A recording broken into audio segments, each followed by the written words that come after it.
Our guest speaker is a leader who we're very, very fortunate to have in the middle of the fight that we're in. Vice Admiral Tim Szymanski has led the Special Operations Forces.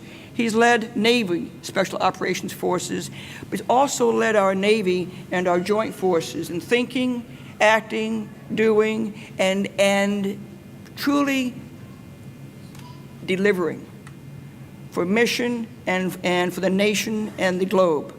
So without further ado, please join me in a very warm welcome to Deputy Commander, U.S. Special Operations Command, Vice Admiral Szymanski.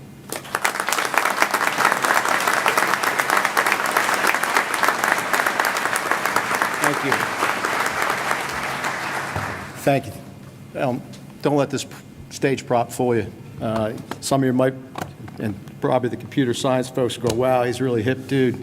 You know, he's got a tablet up there. My wife, I carry an iPhone 4. I don't think the operating system actually even works. So this is a funny story because my commo came out with my Nipper computer, our unclassified computer, where I was going to type up my remarks because I've been procrastinating all week for some other things to do, but I've been procrastinating all week on my remarks. And so last night, trying to listen to the Eagles game and fly out here on the reverse red eye and a legal pad and some airplane bar napkins, making some notes to speak this morning. But here we go. All right. Good morning, Admiral Rondeau, Naval Postgrad School faculty and staff, Provost Lemon, most of all to the families and friends of the student body, and to the student body and the soon-to-be graduates of this esteemed institution of higher learning and applied research. I reviewed the demographics of this graduating class in the NPS fact sheet. The enrollment, graduate schools, professional development programs, research, and the credentials and tenure of the faculty and staff are quite impressive. The mission statement says that Naval Postgrad School programs are inherently joint, interagency, and international, and that is apparent in this class with all of the Department of Defense uniformed services, DoD civilians, interagency participants in the international student body. Our DoD civilians and international partners are an integral component to our combined joint force. It is great to see the investment the Department of Defense and our partner nations' services are putting into the total joint force. I'm honored to be here this morning to share in this tremendous accomplishment, as you will be awarded your hard-earned graduate degrees. I'm also humbled and a little bit intimidated by trying to say something meaningful to over 200 graduates of very high intellect who have honed their analytical, critical thinking skills over the last 18 months. How do I spar with that? I'd like to establish my own academic credentials by telling you that I graduated in the top third of the bottom half of my undergraduate class. I know you can do the math. What has the Naval Postgraduate School taught you throughout the curriculum or provided you in applied research?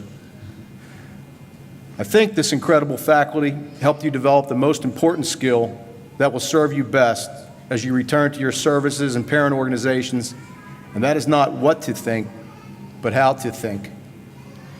And I think one of the elements of critical thinking is thinking differently and challenging your assumptions and theses. You may not immediately realize your new superpowers. You may not realize that they are at work when you return to the DoD workforce, but know that they are. I'd like to take a small excursion on thinking differently. The National Defense Strategy demands that we think differently.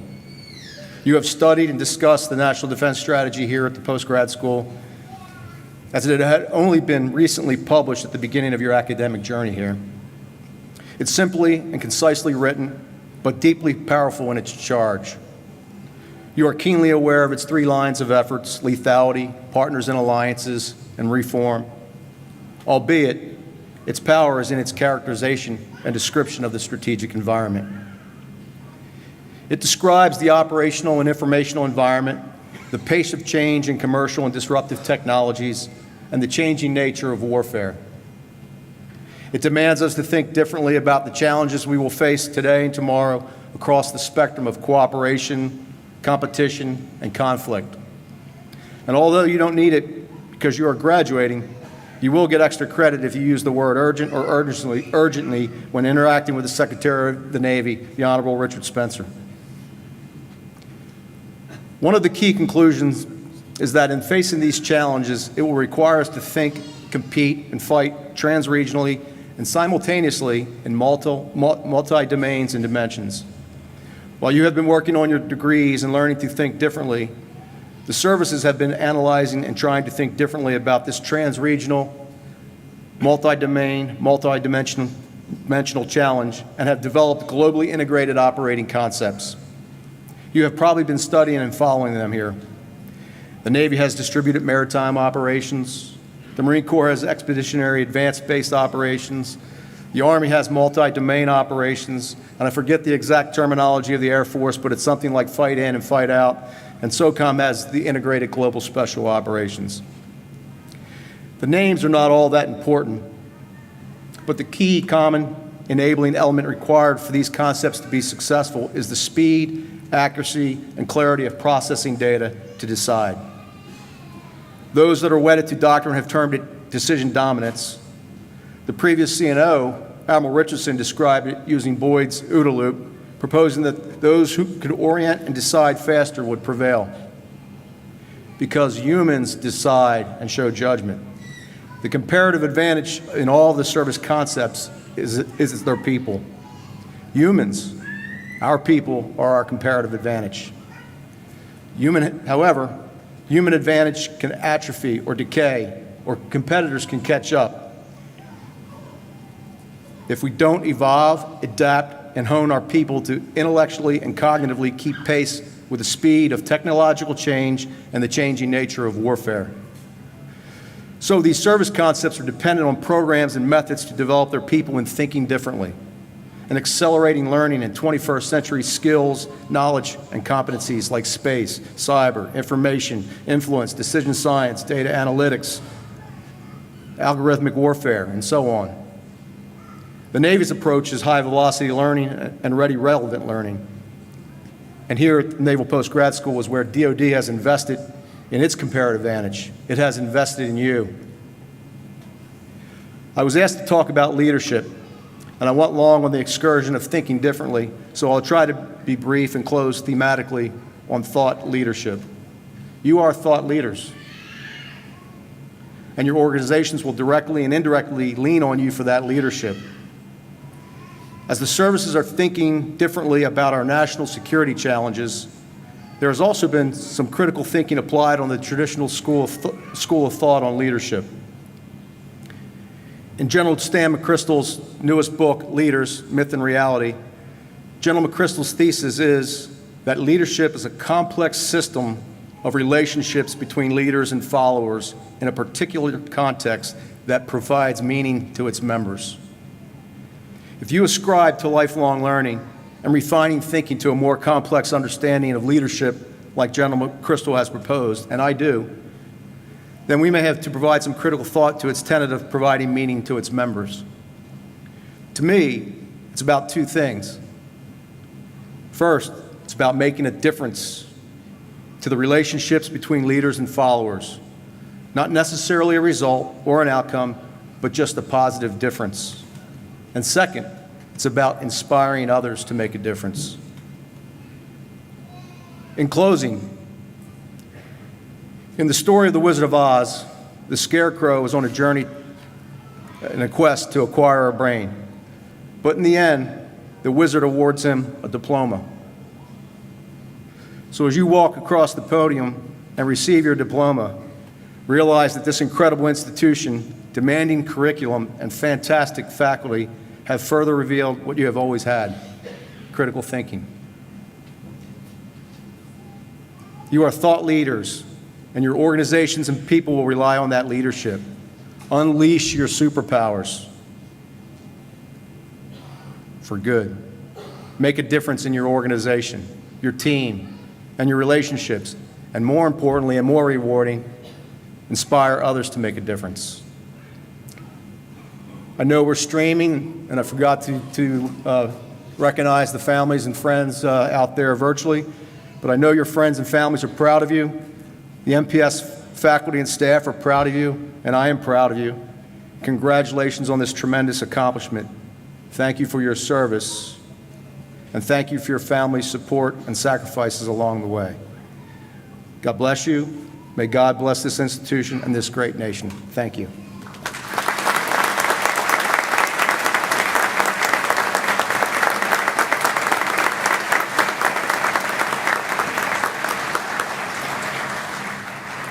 Master of Arts in Security Studies, Homeland Security and Defense, Lieutenant Joshua Gilbert, United States Coast Guard, North Carolina. Colonel Kevin McMahon, Washington National Guard.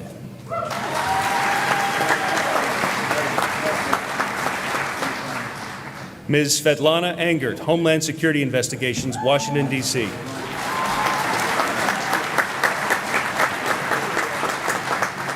Battalion Chief Christopher Barney, Portland Fire and Rescue, Oregon.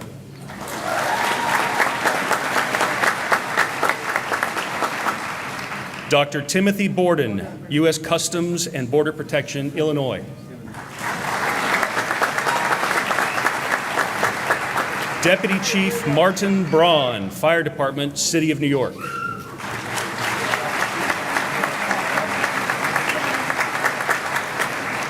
Assistant Special Agent in Charge, Matthew Seibert, United States Secret Service, Colorado.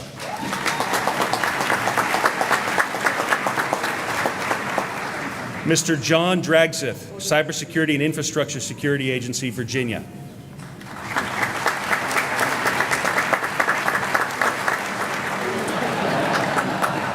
Mr. Robert Duncan III, Federal Law Enforcement Training Centers, New Mexico.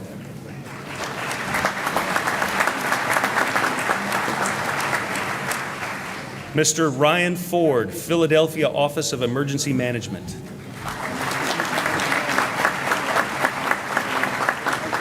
Ms. Cynthia Holmes, New Mexico Department of Homeland Security and Emergency Management.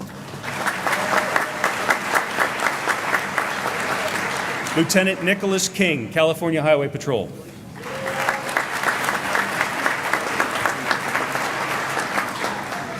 Chief Anna Lawley, Elgin Police Department, Illinois.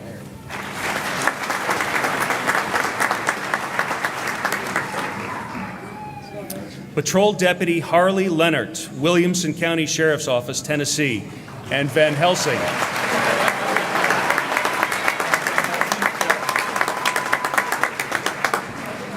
The recipient of the Curtis H. Butch Straub Achievement Award and graduating with distinction, Battalion Chief Jason Lyon, Billings Fire Department, Montana.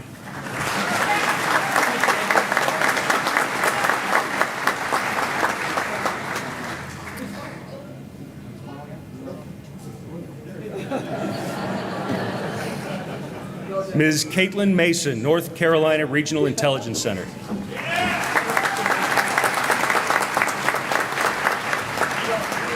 Ms. Paula Maxon, U.S. Citizenship and Immigration Services, Texas. Ms. Emily Jane McLaughlin, Arlington County Public Safety and Emergency Management, Virginia.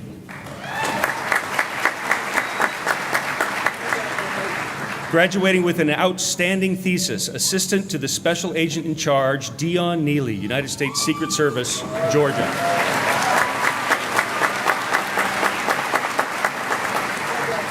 Lieutenant Colonel Mark Poland, Loudoun County Sheriff's Office, Virginia.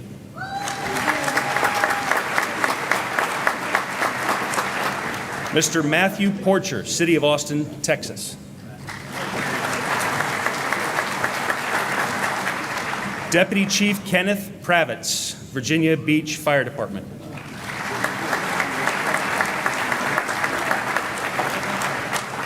Captain David Sabat, Howard County Fire and Rescue, Maryland.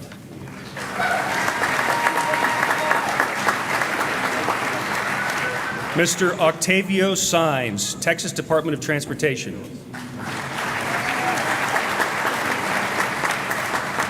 Lieutenant Ian Troxel, California Highway Patrol.